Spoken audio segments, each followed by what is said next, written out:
And time to go for more as we remember all the things that have happened here in the central Iowa area over the past year or two, and want to make sure that we don't forget about some of the devastation that we've had to endure over the past year or so. Absolutely. Right now everyone's thinking about the flooding. Right, which and is a how no-brainer. to take care of our neighbors, our farmers, things like that. But we don't want to forget about those wonderful individuals that live in Marshalltown that are still trying to rebuild after the tornadoes that hit last year. And it's amazing when individuals and especially companies step up and say, hey, we're going to make a difference. And that's why we're very excited to introduce to you this morning. This is Joe Carter, President and CEO of Marshalltown.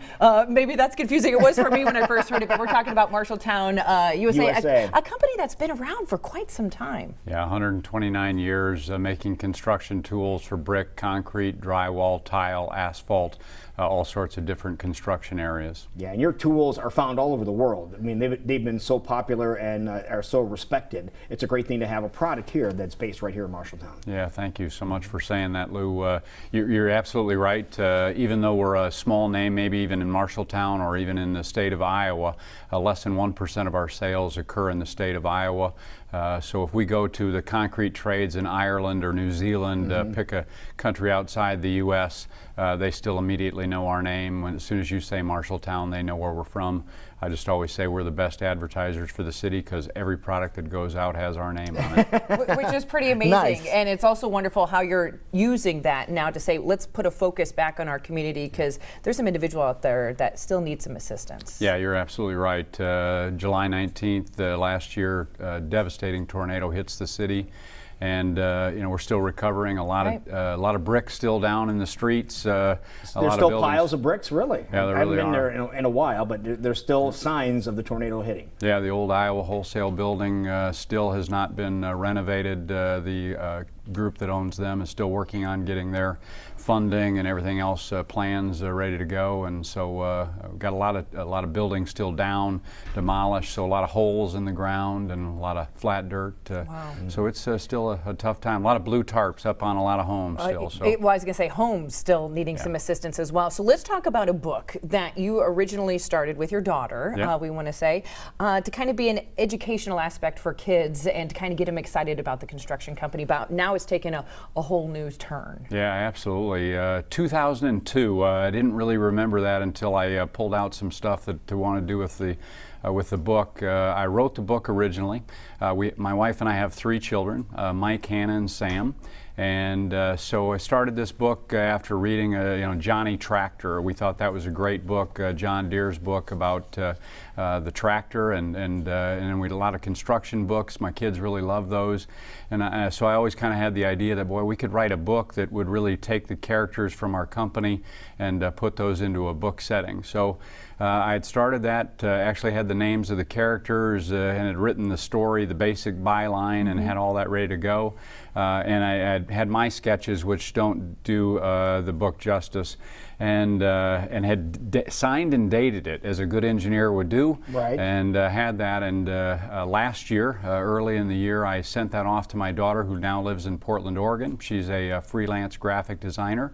And sent her the whole packet, and not certain whether a 23-year-old daughter really wants to work with her dad on a project. But she got really excited about it, and we just had an absolutely great time. She took my story and brought all these characters to life.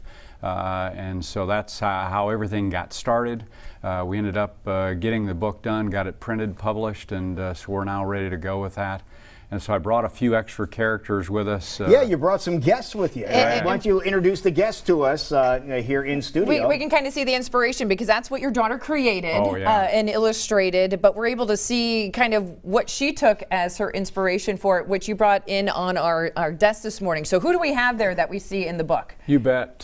So we've got Marshall T. Trowel. He doesn't say a whole lot. And obviously there's Marshall. Thanks for coming over, Marshall. We appreciate it. And so, so Marshall came with us. He's gonna stick with us for the entire interview and, That's nice. Be really quiet. Love it. And who else came along with him? Well, because I named all 3 of my kids got a tool name. This is Hannah Hand Float, and Hannah's not going to say much either. She really likes to stay quiet during interviews. She really likes to draw. Yeah, right. And Hannah has a big job too. Yeah, she really covers does. a lot of territory. That's exactly right. Yeah. Yeah, and then we also bought Tabby Tie Wire Twister.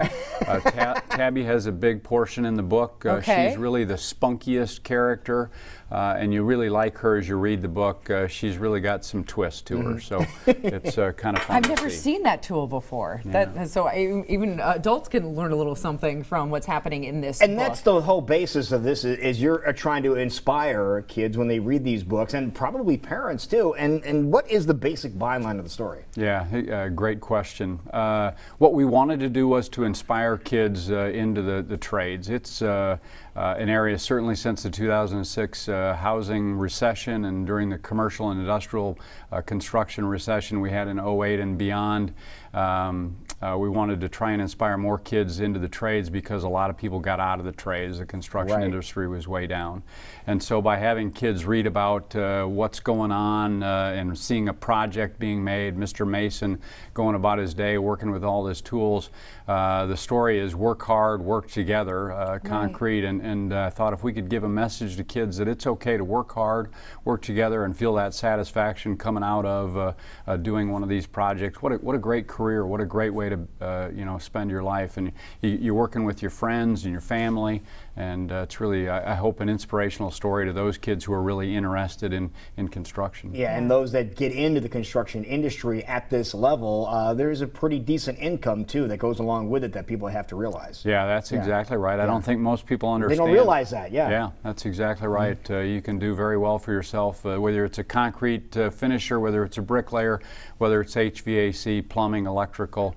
Really doesn't make any difference. It's just a real satisfaction in doing some of those things with your hands. It really is something else. We used to break apart concrete for tank pads over gas stations and stuff. And when you're low person on the totem pole, you got to take those pieces of concrete and hoist them up into the back of the truck. But eventually, you work your way up where you can actually finish the concrete. And what a satisfaction that is when you finish a great job. You're exactly right. Yeah. Well, and a great message: if you work hard and work as a team, great things can happen. And that's what we're hoping and asking of community members to think about purchasing this book, because proceeds are going back into the community. So you created this book as an educational tool and a wonderful message, but let's talk about how you're now putting that back into Marshalltown. Yeah, thanks. I think if the tornado doesn't occur, certainly this doesn't come to our mind. Right. But after the tornado and seeing all the devastation and the people that had to live through that, and what still is going on with the rebuild, we wanted to take a portion of our proceeds that we're going to get from the book, or we hope we're going to get from the book, and put that towards the Rebuild Iowa or Rebuild Marshalltown after the tornado.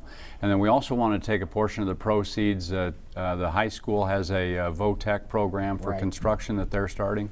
And so we thought those two are really near and dear to our heart, taking care of our community, but then also trying to put an emphasis towards what's happening with VOTEC and the construction trades. Yeah, Joe, what is giving you the most satisfaction after creating this book and seeing it in front of us like this? Well, I think there's a few things that really give me satisfaction. Number one is being able to do this job with my daughter was absolutely the most delightful experience. I couldn't be more proud.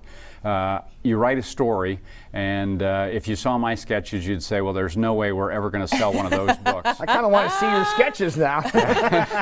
And we just had so much fun doing the book and really enjoyed all that. But to work with your daughter and spend that time and be able to accomplish something was really something that's near and dear to my heart. And so to me, that was the best thing. But then coming out of this, I hope with what we've done that there can be some excitement, and we're seeing a little bit of that on social media. Some got some advanced reader copies, and so we're seeing some nice posts come back, some kids enjoying the story. Nice. Saw a picture yesterday of a young guy who was sick at home with his mom, had a chance to read the book, and he got so fired up after he did that even though he was wearing his Batman jammies, he put on his construction tool belt. He had a pair of pliers, a screwdriver. In his tool belt, he had a hammer was on the floor, and he had a reciprocating saw in his hand. And the mother posted that after reading Concrete by Marshall T. Trowel and family, that he wanted to go build some stuff, so he got out his tools. Nice. That's So, amazing. That has to that make you feel works, pretty yeah. good. Okay, so let's get down to brass tacks. Where can we get this? So not only Yep. can we get the book, but we can also give back to the Marshalltown community. Oh, thanks for saying that. Marshalltown.com. Okay. That's where we That's can go pretty get easy. the books. I'm not sure I can remember that, but okay, Yeah. we'll try. Marshalltown.com. It should be on Marshalltown.com at least by noon, we think, today. Okay. So it's just going up. So this is brand new. This is brand new. Okay. Yeah, this is the first release, first time it's been out there for sale. No one's bought a copy yet. So Marshalltown.com, and then we should be on Amazon by the end of the week, is what I understand. Okay. So those two All right. places. I think everybody in the construction industry should get some of these books for the kids in their family, or maybe their nephews or nieces, and get them involved, because this is a great idea. Yeah, everyone needs to get a purchase of this book, because you know that proceeds are going back into the community of Marshalltown, helping them rebuild after the devastation last year with the tornadoes, and also the school system to say, hey, there's great opportunities for you in the construction world as well. Yeah, exactly right. Wonderful. Thank you. well, thank you so Thank much you. for joining us. Thanks for this everything you do, morning. Joe. Appreciate Absolutely. it. Really enjoyed it. Thank you for Appreciate being it. here. Thank you. All right, we're going for more here on Iowa Live this morning, saying you can do more for our surrounding communities, and it's as simple as buying a great book. You're watching